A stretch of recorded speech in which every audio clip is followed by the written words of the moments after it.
News first channel ವೀಕ್ಷಕರಿಗೆ ಭವಿಷ್ಯ ಈ ದಿನ ಕಾರ್ಯಕ್ರಮಕ್ಕೆ ಸ್ವಾಗತ.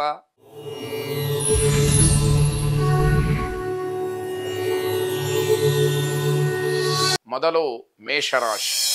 ಮೇಷರಾಶಿಯವರಿಗೆ ಈ ದಿವಸ ಯಾವುದೇ ರೀತಿಯ ಒತ್ತಡಗಳಿಲ್ಲದೆ ವಿರಾಮವಾಗಿರಬಹುದಾದಂತಹ ದಿವಸ ಇದೆ.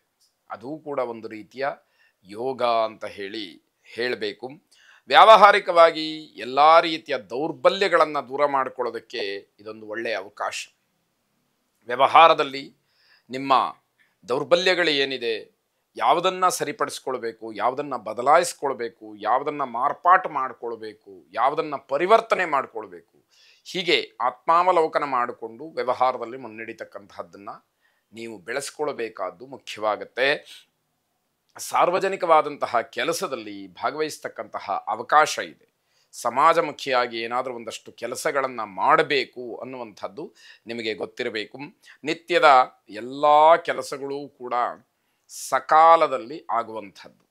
ಹಾಗಾಗಿ ಒಂದು ರೀತಿಯ ಸಮಾಧಾನ ಸಿಕ್ಕುವಂಥದ್ದು. ವಿದ್ಯಾರ್ಥಿಗಳು ತಮ್ಮ ಅಧ್ಯಯನದ ಶೈಲಿಯನ್ನು ಬದಲಾಯಿಸಿಕೊಳ್ಬೇಕು. ಅದರಿಂದ ಸ್ವಲ್ಪ ನಿಮಗೆ ಅನುಕೂಲತೆಗಳು ಅಂತಕ್ಕಂತಹದ್ದು ಸಿಕ್ಕತ್ತೆ. ಸರ್ಕಾರಿ ಕೆಲಸದಿಂದ ನಿಮಗೆ ಅನುಕೂಲವಾಗ್ತಕ್ಕಂತಹ ಸಾಧ್ಯತೆಗಳು ಹೆಚ್ಚಾಗಿರುತ್ತೆ. ಕುಲದೇವತಾ ಪ್ರಾರ್ಥನೆಯನ್ನು ವಿಶೇಷವಾಗಿ ಮಾಡಿ ಶುಭವಾಗಿ. ವೃಷಭ ರಾಶಿ. ಸಾಮಾಜಿಕ ಕ್ಷೇತ್ರದಲ್ಲಿ ಹೆಚ್ಚಿನ ಪ್ರಗತಿಯನ್ನು ಕಾಣ್ತೀರಿ. ನಿಮಗೆ ಅನುಕೂಲಕ್ಕೆ ಯಾವುದೇ ರೀತಿಯ ಅಡ್ಡಿಗಳು ಕಾಣ್ತಾ ಇಲ್ಲ ಅಂತ ಹೇಳಬೇಕು.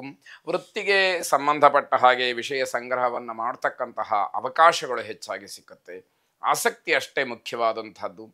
ಯಾವ ಕೆಲಸವನ್ನು ಬಹಳ ಆಸಕ್ತಿಯಿಂದ ಪ್ರಾಮಾಣಿಕವಾಗಿ ಪ್ರಯತ್ನಪೂರ್ವಕವಾಗಿ ನಾವು ಮಾಡ್ತೀವೋ ಅಲ್ಲಿ ಒಂದಷ್ಟು ನಮಗೆ ಮಾಹಿತಿಗಳು, ನಮಗೊಂದಷ್ಟು ಅನುಕೂಲ ಆಗುವಂಥದ್ದು ಇದ್ದೇ ಇರುತ್ತೆ. ಕಾರ್ಯಕ್ಷೇತ್ರದಲ್ಲಿ ಹಲವಾರು ವಿಚಾರಗಳಲ್ಲಿ ನಿಯಂತ್ರಣ ಕಾರ್ಯ ನಡೆಯುತ್ತೆ. ಅಂದರೆ ಅದನ್ನು ಕಂಟ್ರೋಲ್ ಮಾಡಬೇಕು ಅನ್ನುವಂಥದ್ದು. ಆಗ ಏನಾಗುತ್ತೆ, ನಿಮ್ಮ ಉತ್ಸಾಹ ಸ್ವಲ್ಪ ಮಟ್ಟಿಗೆ ಕಡಿಮೆ ಆಗೋದಕ್ಕೆ ಅವಕಾಶಗಳಾಗತ್ತೆ. ಸ್ನೇಹಿತರ ಜೊತೆ ವ್ಯವಹಾರ ಏನೇ ಇದ್ದರೂ ಕೂಡ ಅದೆಲ್ಲ ಮತ್ತಷ್ಟು ಇನ್ನಷ್ಟು ಜಾಸ್ತಿ ಆಗ್ತಕ್ಕಂಥದ್ದು. ಅದರಿಂದ ಬೇರೆ ಬೇರೆ ವಿಚಾರಗಳು ನಿಮಗೆ ಲಭ್ಯವಾಗುವಂಥದ್ದಾಗತ್ತೆ. ಶತ್ರು ಜಯ ಅಂತಕ್ಕಂಥದ್ದು ಉತ್ತಮವಾದಂತಹ ಫಲವನ್ನು ಕೊಡುತ್ತೆ. ಯಾರು ನಿಮ್ಮ ವಿರೋಧಿಗಳಿದ್ದಾರೆ ಅವರನ್ನು ಜಯಿಸಲಿಕ್ಕೆ ಇದು ಒಳ್ಳೆಯ ಸಮಯ ಅಂತ ಹೇಳಬೇಕು. ಉದಾರ ವರ್ತನೆಯಿಂದ ಜನಪ್ರಿಯರಾಗ್ತೀರಿ.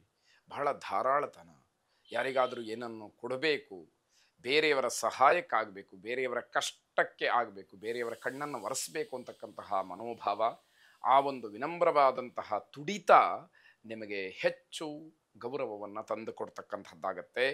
ಕಾರ್ತಿಕೇಯನನ್ನು ಆರಾಧನೆ ಮಾಡಿ, ಪ್ರಾರ್ಥನೆ ಮಾಡಿ ಶುಭವಾಗಿ. ಮಿಥುನ ರಾಶಿ. ಹೊಸ ಕೆಲಸಗಳನ್ನು ಮಾಡೋದಕ್ಕೆ ಸ್ವಲ್ಪ ಆಲೋಚನೆಯನ್ನು ಮಾಡಿ, ನಿರ್ಧಾರಗಳನ್ನು ಮಾಡಿ, ಜೊತೆಗೆ ಹೊಸ ಉದ್ಯೋಗ ಆಕಾಂಕ್ಷಿಗಳಿಗೆ ಒಂದಷ್ಟು ಲಾಭ ಅಥವಾ ಧನಾತ್ಮಕವಾದಂತಹ ಒಂದು ಫಲಿತಾಂಶ ಸಿಕ್ಕುವಂತಹ ಅವಕಾಶ ಇದೆ. ಪ್ರೇಮಿಗಳಿಗೆ ಸ್ವಲ್ಪ ಮಟ್ಟಿಗೆ ಅಡ್ಡಿಯಾಗತ್ತೆ. ನೀವು ಸ್ವಯಂಕೃತ ಅಪರಾಧಗಳನ್ನು ಮಾಡ್ಕೊಳ್ತೀರಿ. ನಿಮ್ಮದೇ ಆದಂತಹ ಕೆಲವು ತಪ್ಪುಗಳು ನಿಮಗೆ ಮಾರಕವಾಗತ್ತೆ. ಅದನ್ನು ಸೂಕ್ಷ್ಮವಾಗಿ ಗಮನಿಸಬೇಕಾದಂಥದ್ದಿದೆ. ಮನೆಯಲ್ಲಿ ಹಣಕಾಸಿನ ಸಮಸ್ಯೆಗಳಾಗತ್ತೆ. ನೀವೂ ಕೂಡ ಅದಕ್ಕೆ ಜವಾಬ್ದಾರರಾಗಿರ್ತೀರಿ. ನಿಮ್ಮ ಮೇಲೂ ಕೂಡ ಒಂದಷ್ಟು ಕರ್ತವ್ಯ ಅಂತಕ್ಕಂಥದ್ದು ಇದ್ದೇ ಇರುತ್ತೆ. ಅದನ್ನು ಗಮನಿಸಿಕೊಂಡು ಮನೆಯ ಒಂದು ವಾತಾವರಣವನ್ನು, ಮನೆಯ ಒಂದು ಅಭ್ಯುದಯವನ್ನು ನೀವು ಗಮನಿಸಿಕೊಂಡು ಮುಂದುವರಿಬೇಕಾದಂಥದ್ದು ಮುಖ್ಯವಾಗುತ್ತೆ.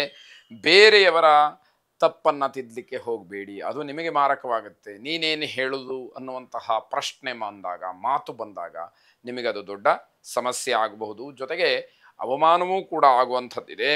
ವಿದ್ಯಾರ್ಥಿಗಳು ಅಧ್ಯಯನದ ಕಡೆ ಹೆಚ್ಚು ಗಮನವನ್ನು ಕೊಡಬೇಕು.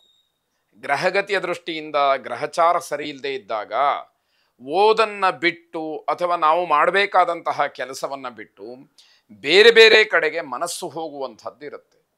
ಆಗ ಅದು ನಮಗೆ ವಿರುದ್ಧವಾದಂತಹ ಫಲವನ್ನು ಕೊಡುವಂಥದ್ದು. ಮೂಲ ಉದ್ದೇಶವನ್ನು ನಾವು ಮರೆತು ಬಿಡ್ತೀವಿ. ಅದು ಆಗಬಾರ್ದು ಅಂತಕ್ಕಂಥದ್ದು. ಯಾವುದೇ ರೀತಿಯ ಸಲಹೆಗಳನ್ನು ಬೇರೆಯವರಿಗೆ ಕೊಡಲಿಕ್ಕೆ ಹೋಗಬೇಡಿ. ಉಚಿತವಾದಂತಹ ಸಲಹೆ ಕೊಟ್ಟರೂ ಕೂಡ ಕೊನೆಗೆ ತೊಂದರೆಯನ್ನು ಅನುಭವಿಸುವಂಥದ್ದು ನಾವೇ ಅನ್ನುವ ಹಾಗೆ ಆಗ್ತಕ್ಕಂಥದ್ದಾಗತ್ತೆ. ವಿಶೇಷವಾಗಿ ಲಲಿತಾ ಪರಮೇಶ್ವರಿಯನ್ನು ಪ್ರಾರ್ಥನೆ ಮಾಡಿ ಶುಭವಾಗಿ. ಕರ್ಕಾಟಕ ರಾಶಿ, ನಿಮ್ಮ ಕಾನೂನಾತ್ಮಕವಾದಂತಹ ಹೋರಾಟದಲ್ಲಿ ಅಷ್ಟೊಂದು ಯಶಸ್ಸನ್ನು ಕಾಣಲಿಕ್ಕೆ ಇವತ್ತು ಅವಕಾಶ ಇಲ್ಲ. ಅಪಜಯ ಅನ್ನುವಂಥದ್ದು ನಿಮಗೆ ಸೂಚ್ಯವಾಗಿ ಕಾಣುವಂಥದ್ದು. ಯಾಕೆ ಅಂತಂದರೆ ದಾಖಲಾತಿಗಳ ಕೊರತೆನೋ ಅಥವಾ ಸಾಕ್ಷ್ಯಗಳ ಕೊರತೆನೋ ಈ ರೀತಿ ಕಾನೂನಾತ್ಮಕವಾದಂತಹ ವಿಚಾರದಲ್ಲಿ ಸ್ವಲ್ಪ ಮಟ್ಟಿಗೆ ಹೋರಾಟಗಳು ತುಂಬ ನಡಿಬೇಕಾದಂಥದ್ದಿರುತ್ತೆ. ಜೊತೆಗೆ ಆದಾಯಕ್ಕಿಂತ ಖರ್ಚು ಹೆಚ್ಚಾಗಿ ನಿಮಗೆ ಮಾನಸಿಕವಾದಂತಹ ಹಿಂಸೆ ಹೆಚ್ಚಾಗುವಂಥದ್ದು. ಹಿರಿಯರು ನಿಮ್ಮಿಂದ ಪ್ರಭಾವಿತರಾಗ್ತಾರೆ. ನಿಮ್ಮ ಹೋರಾಟಕ್ಕೆ, ನಿಮ್ಮ ಪ್ರಯತ್ನಕ್ಕೆ ದೊಡ್ಡವರ ಬೆಂಬಲ ಇರುತ್ತೆ. ದೊಡ್ಡವರು ಅಚ್ಚರಿ ಪಡ್ತಾರೆ, ನಿಮ್ಮ ಬಗ್ಗೆ ಒಳ್ಳೆಯ ಅಭಿಪ್ರಾಯಗಳನ್ನು ಹೇಳುವಂಥದ್ದಿರುತ್ತೆ. ಉದ್ಯೋಗದಲ್ಲಿ ನಿಮ್ಮ ಸೇವೆ ಅಥವಾ ನಿಮ್ಮ ಒಂದು ತ್ಯಾಗ ಬೇರೆಯವರಿಗೆ ಅದು ಮಾದರಿ. ಕೆಲಸವನ್ನು ಮಾಡಿದರೆ, ನೌಕರಿಯನ್ನು ಮಾಡಿದರೆ, ಉದ್ಯೋಗವನ್ನು ಮಾಡಿದರೆ ಹೀಗೆ ಮಾಡಬೇಕು ಅಂತಕ್ಕಂತಹ ಮಾತು ನಿಮ್ಮ ಬಗ್ಗೆ ಹೆಚ್ಚು ಓಡಾಡ್ತಕ್ಕಂಥದ್ದಾಗತ್ತೆ. ಪಿತ್ರಾರ್ಜಿತವಾದಂತಹ ಆಸ್ತಿ ವಿಚಾರದಲ್ಲಿ ಸ್ವಲ್ಪ ಮಟ್ಟಿಗೆ ಗೊಂದಲವನ್ನು ಮಾಡಿಕೊಳ್ತೀರಿ. ಸಣ್ಣ ಪುಟ್ಟ ವಿಚಾರಗಳಲ್ಲಿ ಬಗೆಹರಿಬೇಕಾದಂಥದ್ದು ದೊಡ್ಡ ದೊಡ್ಡ ಸಮಸ್ಯೆಯಾಗಿ ಕಗ್ಗಂಟಾಗಿ ಆಗುವ ಹಾಗೆ ನೀವು ಮಾಡ್ಕೊಳ್ತೀರಿ ಅನ್ನುವಂಥದ್ದು.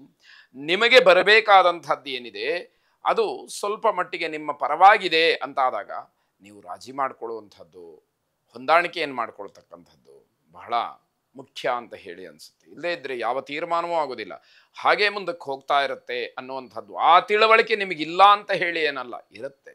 ಆದರೂ ನನ್ನ ಪ್ರಯತ್ನವನ್ನು ನಾನು ಮಾಡ್ತೀನಿ, ಹೋರಾಟವನ್ನು ನಾನು ಮಾಡ್ತೀನಿ ಅಂತ ಹೇಳಿ ಪ್ರಚೋದನೆಗೊಳಗಾಗಿ ಮಾಡುವಂಥದ್ದಿದೆಯಲ್ಲ, ಅದನ್ನು ಗಮನಿಸ್ಕೊಳ್ಬೇಕಾಗತ್ತೆ.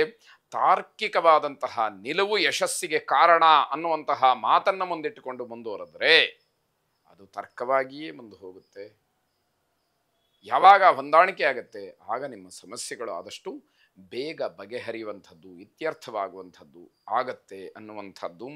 ವರಾಹಸ್ವಾಮಿಯನ್ನು ವಿಶೇಷವಾಗಿ ಪ್ರಾರ್ಥನೆ ಮಾಡಿ ಈ ರೀತಿಯ ಆಸ್ತಿಪಾಸ್ತಿ ವಿಚಾರದಲ್ಲಿರತಕ್ಕಂತಹ ಗೊಂದಲಗಳು ನಿವಾರಣೆಯಾಗಲಿ, ಆದಷ್ಟು ಬೇಗ ಇತ್ಯರ್ಥವಾಗಿ ನಿಮಗೆ ಒಳ್ಳೆಯ ಫಲ ಸಿಕ್ಕಲಿ. ಶುಭವಾಗಿ.